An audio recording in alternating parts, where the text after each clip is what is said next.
Hey guys, nandito tayo sa isang park, no? Alas 5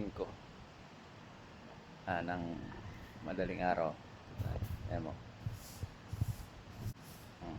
Capiz Park.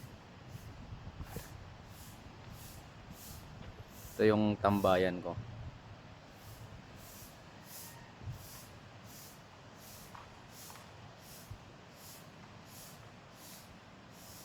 So, ayan yung motor ko. Ako pa lang yung tao rito.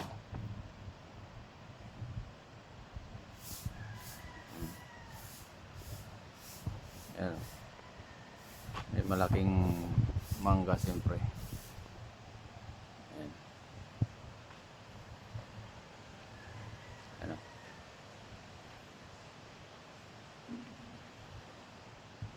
Dito ako magtatambay. Yun lang. Bye.